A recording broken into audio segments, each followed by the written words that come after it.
우리가 화가 나서 화를 내는 것이 아닙니다. 무척이나 좌절스럽거나 상대방이 너무 서운하거나 아니면 내 마음이 전달되는 것 같지 않아서 답답해서 다양한 감정들이 원인이 돼서 액팅 아웃, 즉 행동으로 표출하는 것입니다. 안녕하십니까, 마음우체국입니다. 정신과 전문 의사가 여러분의 사연에 답변해 드립니다. 사연의 제목은 저 분노 조절 장애일까요? 라는 사연이 도착했습니다.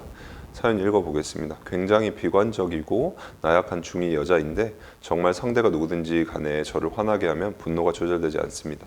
그렇다고 평소에 분노에 차 있거나 짜증을 내는 성격도 아닙니다. 제 성격은 자주 불안하고 우울한 편이며 평소에는 오히려 무감정 상태에 가까운데 화가 나면 이성을 잃게 됩니다. 음악 시간에 책을 던져서 혼난 적이 있고 물건을 던지거나 욕을 자주 하게 됩니다.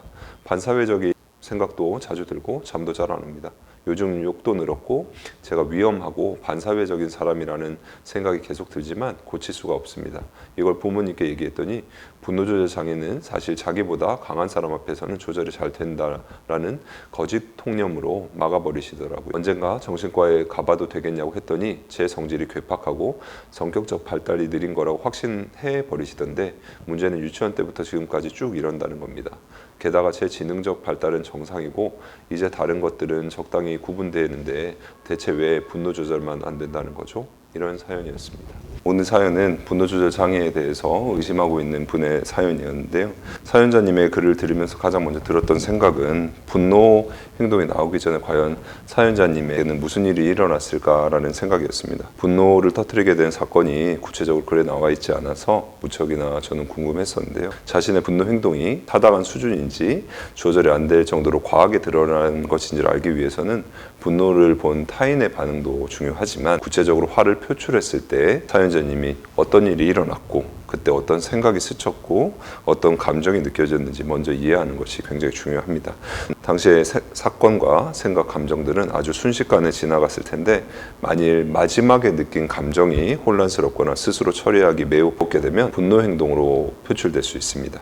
짜증이 차올라서 분노 행동이 되기도 하고 슬픔이 폭발해서 분노 행동이 되기도 합니다. 즉 단순히 우리가 화가 나서 화를 내는 것이 아닙니다. 무척이나 좌절스럽거나 상대방이 너무 서운하거나 아니면 내 마음이 전달되는 것 같지 않아서 답답해서 다양한 감정들이 원인이 돼서 액팅 아웃, 즉 행동으로 표출하는 것입니다. 따라서 분노 행동이라는 결과에만 초점을 두고 스스로 반사회적인 사람이라고 낙인 찍지 마시고요. 분노 이전에 일어나는 자신의 마음을 차분하게 친절하게 들여다보는 것이 중요합니다. 사연자님은 본인에 대해서 자주 불안하고 우울하고 평소에는 무감정에 가깝다고 하셨는데요. 부정적인 감정을 느끼지만 이에 대해서 표현하거나 해결할 기회가 드물지 않았을까 조심스럽게 추측해 봅니다. 글을 읽어보면 정말 안타깝게도 부모님은 사연자님의 현재 상태에 대해서 공감하거나 이해하려는 반응은 아니셨던 걸로 생각이 되고요.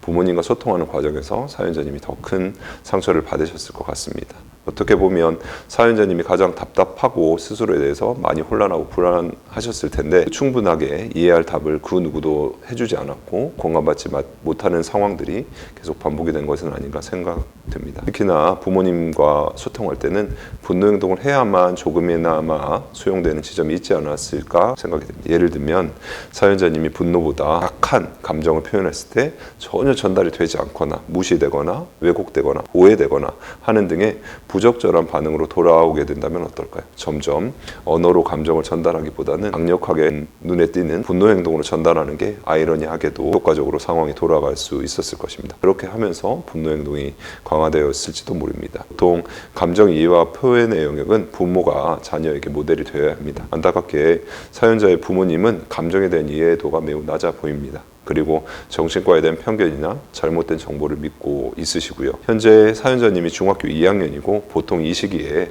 자신에 대해서 혼란스러운 상태에 놓인 경우가 많습니다. 새로운 경험은 쌓이고 감정은 많아지고 자아도 형성되는 시기인데 이때 생각의 흐름이나 감정에 이름을 붙이고 설명을 하는 경험을 충분히 하지 못한다고 하면 표현을 포기하고 내부로 침잠하거나 극단적인 표현을 할 수도 있습니다. 그래서 감정 표현에 적절한 지점을 찾는 것이 과정이 필요하고요. 이제부터라도 사연자님이 감정을 표현할 수 있는 안전한 채널을 만드는 것이 중요할 것 같습니다. 주변으로부터 꼭 도움을 받으셨으면 하는데요. 당장 부모님은 소통이 어려운 분이기 때문에 아쉽게 꽤도 혼자서 설득하기는 어려우실 것 같고요. 이제 혼자 부딪히지 마시고 전문가를 통해서 부모에게 개입하는 것이 이제 제일 효과적일 것 같습니다.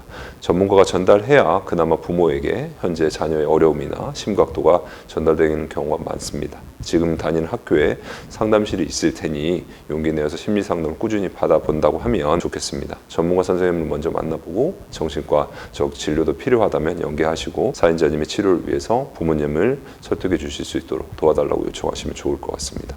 동시에 사연자님이 내가 일상에서 어떤 마음으로 지내는지 차근차근 이해해보는 그런 시간을 가졌으면 좋겠습니다. 꾸준하게 감정일기를 써보는 것도 추천드립니다. 이렇게 마음 우체국에 마음을 표현해 주셔서 감사드리고요. 사연글을 보면 어린 나이에도 자기 감정을 충분히 이해하고 다루실 역량이 있는 것 같습니다. 앞으로 사연자님의 삶을 응원하겠습니다. 감사합니다.